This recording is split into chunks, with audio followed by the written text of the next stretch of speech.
So, it's been a good while since the Sonic movie came out, and the entire internet has not made itself slow to comment on it in its pure entirety.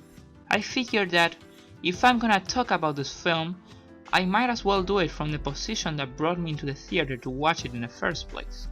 If you know me, which would be rather odd, you know that I'm a big Sonic fan. And I have the audacity to say that I'm not exactly the usual type. My love for this franchise and character is completely undescribable. It's been like this for the last 7 years, and it'll continue to be that way for who knows how long. So, the idea of a movie is naturally something that I passionately wished for most of my life. And luckily enough, it didn't take too long for me to find out that one was indeed in the making. But as exciting as it sounded, it was also intimidating. If the movie was bad, the entire world would get to know my favorite thing in the world as even more of a punchbag than it already was for a lot of people. And that idea terrified me. Even then, just having a movie as important to me as this one being bad was not something I would easily accept. With that in mind, I think you can imagine my distress when that first trailer dropped. Luckily, it turned out for the better. A combination of acceptance of mistakes and sheer talent that gave us a new design for Sonic that resembled the character. But we've all heard that story many times now. I'm not trying to give this movie a better look just because it's better than what we could have gotten. I'm not in the position of reviewing this film, but I am in the position of explaining what it meant for me, a long-time Sonic fan. The first seconds of this film are what you'd expect from it, logos of the studios that worked on it. But this time, it's very clearly Sonic and Sega themed. An orchestral version of the overly iconic Green Hill Zone theme plays, while the Paramount mount is surrounded by the franchise's rings. Then, we get a Sega logo made out of clips from all of their library, including some forgotten ones that have not seen new entries in years. And just as I thought it wouldn't happen, the Sega jingle rises in all of its glory and smashes us with a wave of empowerment. This is just an intro sequence, but I think it grabbed me into the film in a way I wasn't really expecting. Suddenly, I wasn't watching a movie made for a general audience without a whole lot of care for the source material. I was about to watch a movie made for me.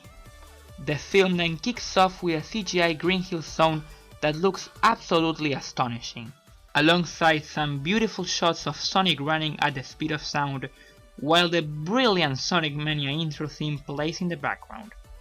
We get to see the Echidna tribe from Sonic Adventure, from which titular character Knuckles descends from, the conflict begins, rings are introduced, and Sonic is sent to the human world. As we all know, the movie takes the overused trope of taking a cartoonish character and bringing him into the real world. We've all seen this already, and we've all hated it. The Smurfs, Alvin and the Chipmunks, Garfield, the list goes on. This is what many people have pointed out about this movie. Sure, it may be far more entertaining than those examples, but it's still a dumb decision. Besides, the movie itself feels really generic and doesn't scream Sonic at all, aside from a few references. There's hundreds of ways for excusing this movie for taking that direction. But for now, I'll just say that I understand what these critics are saying. For a movie directed towards the general moviegoers, this is what this movie feels like, and I can't expect it to be any other way. But the way I see it is entirely different. When I see Sonic running around in San Francisco, I don't go, man, I wish Sonic was in his world. Instead, I go, yo, this looks like Station Square from Sonic Adventure, or maybe Empire City from Sonic Unleashed. Same thing with Chang'an from the same game, and the desert levels from Sonic Adventure 2. When I see this movie have a generic plot about how the power of friendship beats all odds, I don't go, this is the most cliché message of all time, please try harder. I instead think, in Sonic Adventure, Sonic regains the power of the Chaos Emeralds by using their positive energy. Sonic Heroes' defining message is the power of teamwork, and both Sonic Rush and Sonic Unleashed have a fairly deep story that involves facing our problems together and not trying to carry the world on our own. And when Sonic is being a quirky dude that makes silly one-liners and jokes, I certainly don't think that he's too flat and annoying of a protagonist. I actually think that that's exactly who Sonic is. A carefree guy who does the right thing, but also likes to chill and have fun, especially at the cost of his enemies. Do you see the pattern here? Because of my long experience with the Sonic series, I find so many ways to connect with it, in ways that naturally most other people won't. That doesn't make the movie any better, but it sure did make my experience better. It may not be as fleshed out in its world and concept as Detective Pikachu, but I'm delighted to see that after everything I've been through, I can actually connect with a Sonic movie, which is evident by the fact that I was feeling emotionally attached with what I was presented with. Every time Sonic started going fast, I was losing my mind. I've seen Sonic run way too many times by now, but never in this quality and magnitude. I can watch the final battle sequence again and again and I wouldn't get tired. I've been dreaming epic Sonic confrontations for a long time, and if this is the most we've gotten in the big screen for now, then I'll take it. Every joke that came out of Sonic's mouth landed for me. It didn't matter that some were a total miss or at extreme points rather cringy. It was all forgivable in my eyes because it was a fair portrayal of the character I loved, who is at times a little corny and silly.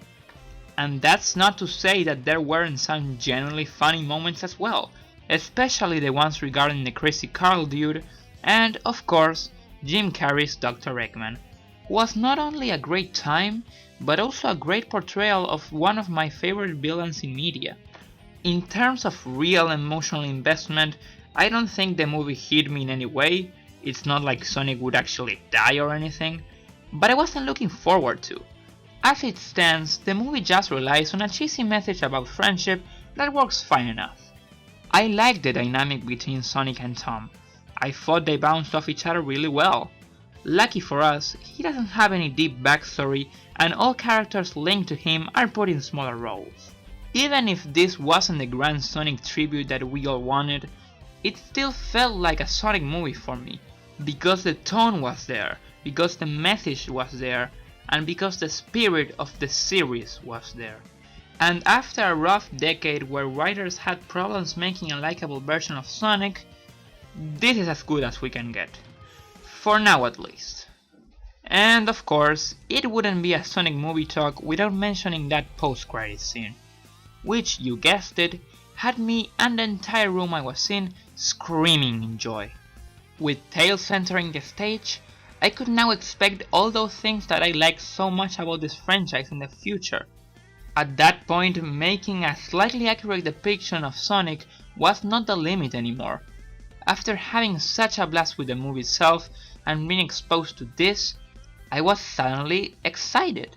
I was looking forward to seeing more of this weird cinematic universe that they built. What started out as something to worry about turned to something to be hyped about. And I'm happy that I'm so happy about it.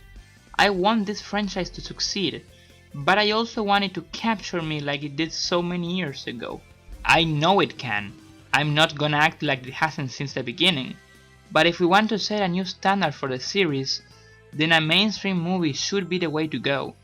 Fortunately, it seems like that might be the case, which is why I'm thankful to the studio, the director, the animators, including the ones that unfortunately shut down, and everyone who made this dream possible.